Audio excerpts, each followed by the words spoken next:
Guten Morgen, muchachos. How you doing? Welcome back to Football Digest Daily. My name is Nash. I hope you're having a fantastic weekend. No, Monday. I hope you had a fantastic weekend. First of all, a belated Happy Mother's Day to all the mothers who watch our channel. We absolutely appreciate your effort and you taking your time to watch us.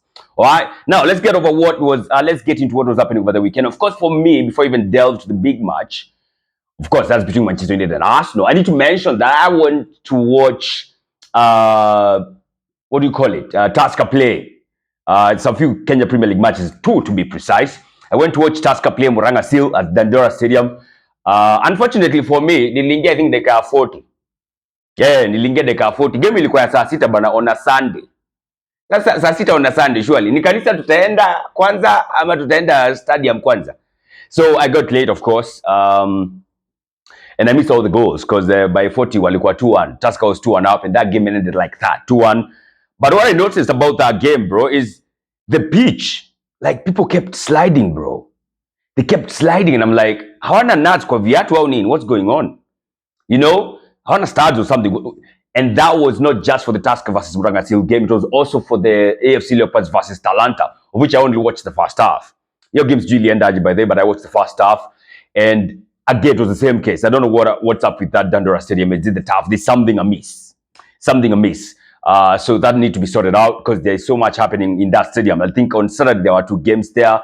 On Sunday there were 2 games there. So yeah, bana, what's your study bana? You're tough, kuna venye icon all that, you know. But yeah, besides that, of course, I gotta give up to Muranga Seals fans. Hey, hao walijitokeza kwa udi na uvumba, and they had energy throughout the game.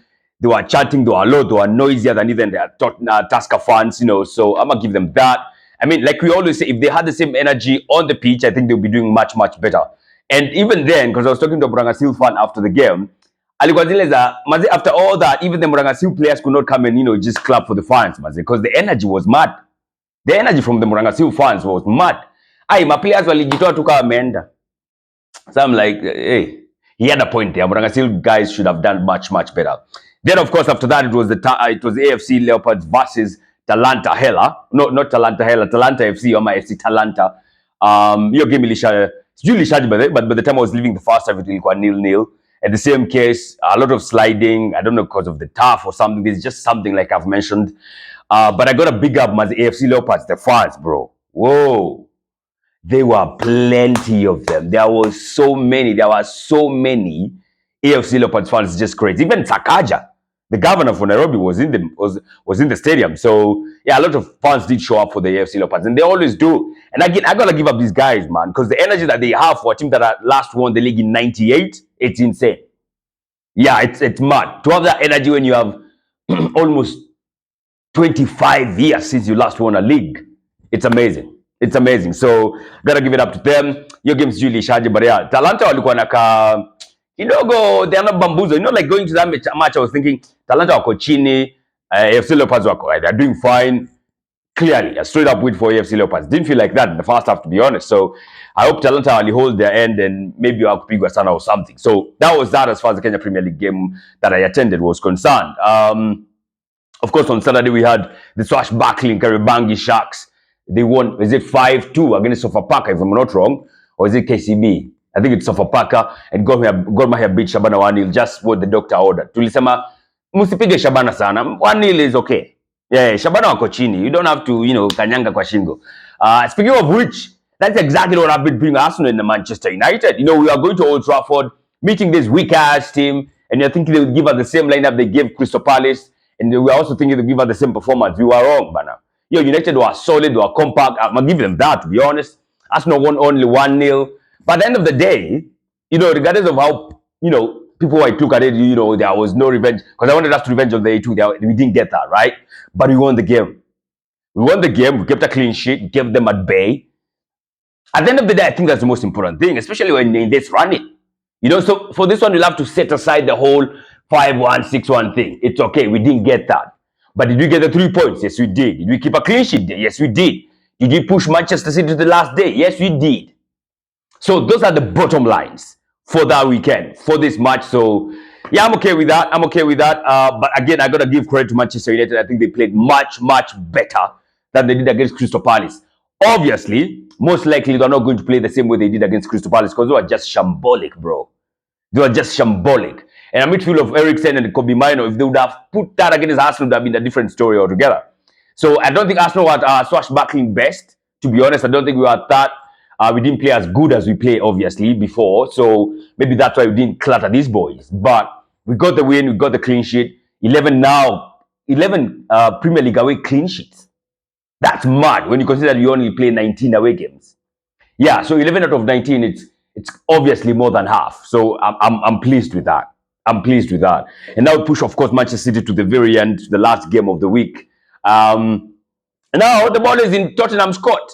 And of course, we had to win yesterday. And kidogo, I feel like your game ilikuwa na nerves for that essence. Like, you cannot afford not to win. And now Arsenal is going to a ground where you have won 1 in 16, and we have to absolutely win. No draws, nothing. It's the same shit what is happening to Manchester City when they go to Tottenham. They're going to a ground where they have not scored a single goal in the Premier League. They have not won there. I don't think they have scored a goal. But now they have to win. They can't afford to draw. That's how crazy it is. Like, you can't afford to draw. If you draw, you're in trouble.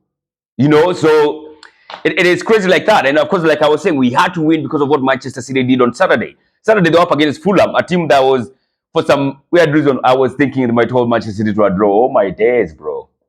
Oh, they were absolutely annihilated. 4-0. And even more so, guys like Gvardiol are scoring bangers. Okay, not bangers passing, but the first goal he scored, man, I was like, what the hell is KDB doing? Alafu nangale mara pili uko like, that's not KDB. That's a centre back. A centre back who's playing as a left back, scoring a centre attacking midfielder kind of goal.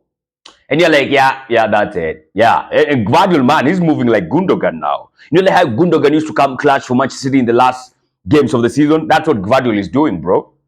Owen is getting me really agitated, man. Ain't gonna lie. That nigga is boring the fuck out of me, bro. So, yeah, Manchester City won 4-0 against Fulham. Fulham, they were pleasing us to deceive. They had me duped. I feel like Fulham, our agency, Wobby, Bant, Leonard, Willian, while in the bigger spear, they speared me like how Roman Reigns speared The Rock at WrestleMania. Like, what was that? 4-0? Jesus Christ. And now a goal difference between us and Manchester City is 3 goals. 3.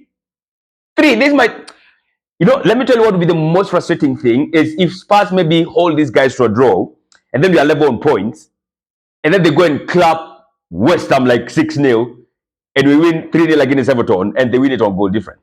But if it was to go down like that, we would actually win it head-to-head because of head-to-head. So that would be amazing. But still, of course, now Manchester City have to go to Tottenham and win it.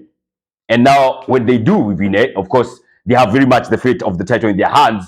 We go to the last game, which is them against West Ham, and then, anything can happen. But I'll be honest, like I said, I'm not putting my hopes up. I don't think Spurs, everything is dependent on Liverpool, by the way, tonight. When Liverpool play Aston Villa, if they beat Aston Villa, then Tottenham have something to fight for on Tuesday, tomorrow. If they don't, then Tottenham have absolutely nothing to play for, and they can do whatever the fuck they want. So, yeah, it is what it is like that. So let's wait and see how that goes, bro. Let's just wait and see how that goes. It's gonna be interesting. This one is going down to the last day. It's going down to the wire. And what I like about this, objectively, is the first time the Arsenal is expected to challenge for the league from day one. Last season, you're not expected to challenge for the league from day one. We just found ourselves there and you're like, okay, you have to challenge for it. Because you're winning, you're staying on top of the league all this long. Surely, you have to be in contention, right? Regardless of whether you have the facilities or not, you have to be there. Arsenal did not have the facilities. But we were there. We bottled that one. Last season, we bottled. This season, not the same, bro. This season, we were expected to challenge from day one. And you are taking it to the last day. I'm okay with that. We still don't have total facilities for that. I mean, give us someone like Haaland, and then we have this conversation, right? Give us someone like Haaland, and in fact, for me, an Arsenal is just someone like Haaland. If you give me like someone like Haaland, and then I don't win it, then we can have this conversation. Because then I will have all the facilities. I still feel Arsenal do not have all the facilities to compete with teams like Manchester City. Regardless of the coach, Kwanzaa. Achana coach Kwanzaa, that's all right. But regardless of the coach, I feel like there's one player short. We are one player short to Manchester City. And then, of course, we can now start saying, all right, we have all the players. Now it's the coach versus the coach now, which is different. So it is what it is, man. It is what it is. If we don't win this season, I am damn sure we're winning it next season. And I can say this without a shadow of a doubt. Once we get a striker, either Gyökeres, Isak, whoever we are going to get, I feel like we'll be super strong next season, strong enough to get it, strong enough to win it. Yeah. And now we are at 84 points. And last season we had, I think, 84 points this time round. I think we had 84 or something. Yeah. So we're obviously going to better that next season. So we are just becoming better as days go by. Season in, season around, we just become better. And then I saw a stat that is really mind-boggling. Right now, I think we have 86 points. Yeah, we actually have 86. We are 2 more points better than we did last season, the end of it.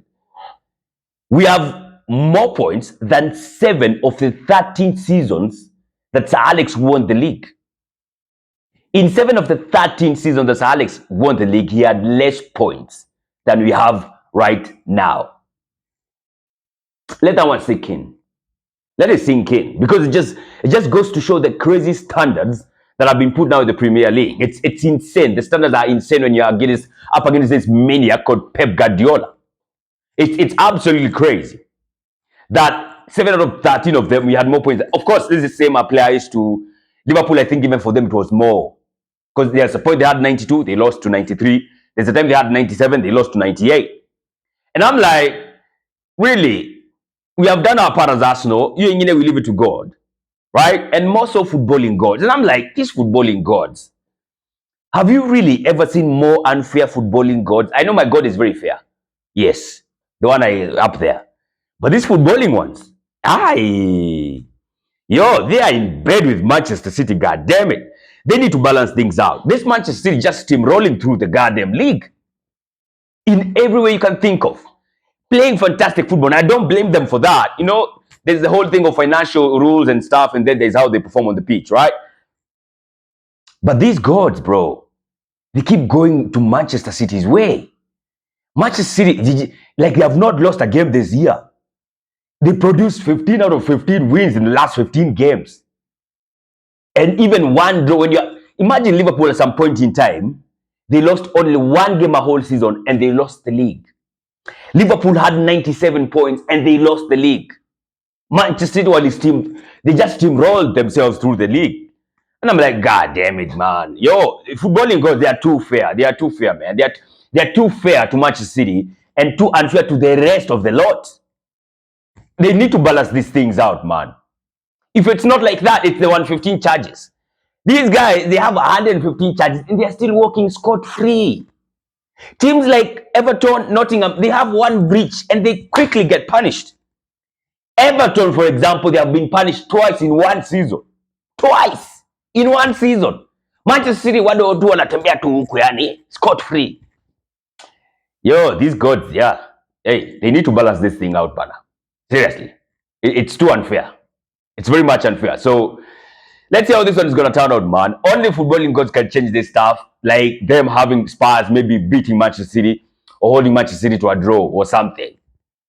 Otherwise, Emenda. Yeah, that's it. Yeah, so let's see, man, if the footballing gods are going to be fair, like they have not been over the last almost 8 years. Or, something will not happen and Manchester City will win the league. But that being said, bro, I don't, honestly, even if I don't win this time around, I won't feel terrible. I have had more points than I did last season. I've improved as a team. I just need now a striker, and that's it for me. That's it. That defensive solidity, perfect, bro. I need to correct myself. Somewhere in the World Cup podcast, I said, Declan Rice, I think our player of the season has to go down to either between Rice and Saliba. It has to be one of those two. And then maybe Bukayo Saka. Because goddamn, bro. Also, I need to big up Trossard. Clutch of a player, bro. Came clutch against Chelsea. Scored the equalizer. Came clutch against Liverpool.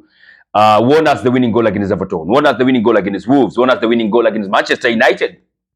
You can't ask more of this player, man, who actually cost us 27 million and like the 88 million flop at Chelsea. So, that's how the cookie crumbled this weekend, man. So, of course, we're going to the ultimate game week of the season. That's the last game week happening this coming Sunday. Let's see if between now and then something's going to happen. And at least this one happened to Mapema. Mapema katumeondokea. Yes, it's happening on Tuesday. Tomorrow, it's when Spurs play against Manchester City. Atungoji sana. No. By Tuesday Spurs wakishindwa tunajua imeenda. Spurs wakishinda tunajua they have the fate in our hands. And all you have to do is club Everton in the last game. Ayabas, that's what's up. Be on the lookout for the Extra Digest podcast dropping this week. And also, I gotta thank you guys. You actually watched our previous episode, and there was some good numbers. So we absolutely appreciate that. Catch you on the next one. Stay safe. God bless.